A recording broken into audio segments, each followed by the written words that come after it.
For centuries, the academic consensus on Dwarka was simple. The city was a work of fiction. Historians viewed the radiant, golden capital described in ancient texts as a religious allegory with no basis in the physical world. That changed in 1983.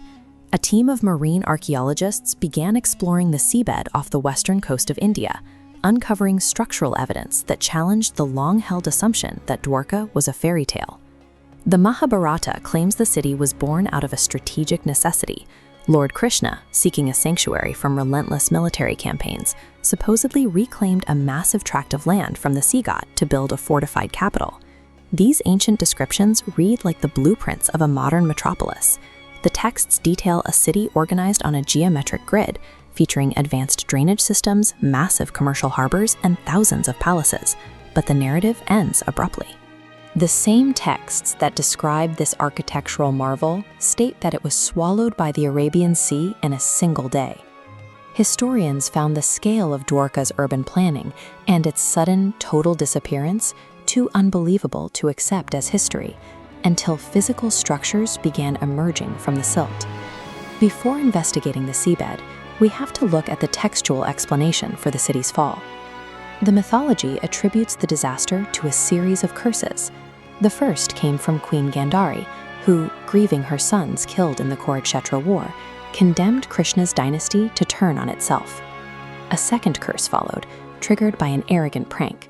After Krishna's son insulted a group of clairvoyant sages, they prophesied that the royal family would birth an iron mace that would lead to their total annihilation. In the chronicles, these curses manifested as a slow decay of the Yadava clan. The dynasty became arrogant and moral standards vanished, replaced by heavy drinking and violent internal power struggles. This collapse peaked during a festival on the coast. A drunken argument escalated into a massacre. Using blades of grass that had supposedly transformed into iron clubs, the clan's warriors slaughtered one another until the dynasty was effectively gone. Following the death of Krishna and the evacuation of the city's survivors, the sea rose up. The empty streets and palaces were instantly submerged. The texts framed Dwarka's end as a divine judgment on a society that had already destroyed itself from within. This creates a specific cultural timeline for modern science to investigate. To find the physical truth, the Archaeological Survey of India began a series of underwater expeditions led by Dr. S.R. Rao. They were looking for any tangible remains of the city the world had dismissed. These early missions were grueling. Operating with limited funding and Pranadaskuta gear, the teams used early sonar and local fishing boats to map the seabed foot by foot. 30 meters down, they found human-made structures. The divers uncovered long sections of straight-cut stone walls, structural pillars, and massive stone anchors with 3 distinct holes. These heavy anchors are a vital piece of evidence. They indicate that Dwarka served as a major commercial harbor, capable of docking large ocean-faring vessels, just as the ancient text described. The physical mechanism for the city's drowning can be found in oceanographic data. This graph tracks the global rise in sea levels since the end of the last ice age. The data shows a sudden, cataclysmic rise in the level of the Arabian Sea during this period. Researchers believe this surge was caused by post-glacial melting or a series of massive tectonic tsunamis.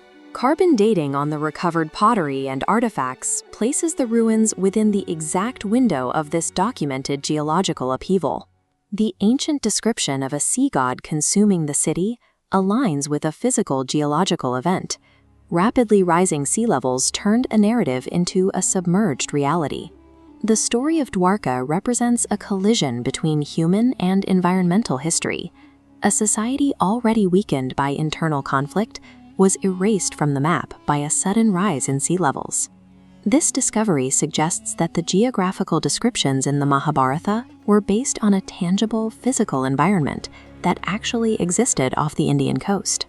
The people of the time recorded the trauma of a massive sea level rise through the framework they had available, the language of gods and divine interventions, to explain the sudden power of the ocean. Today, that history is still honored.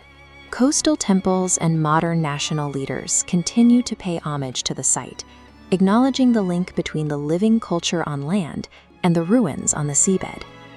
Dwarka is a rare point of intersection, where ancient tradition and modern oceanography describe the same event. A golden city, once preserved only in memory, now sits validated in stone on the ocean floor.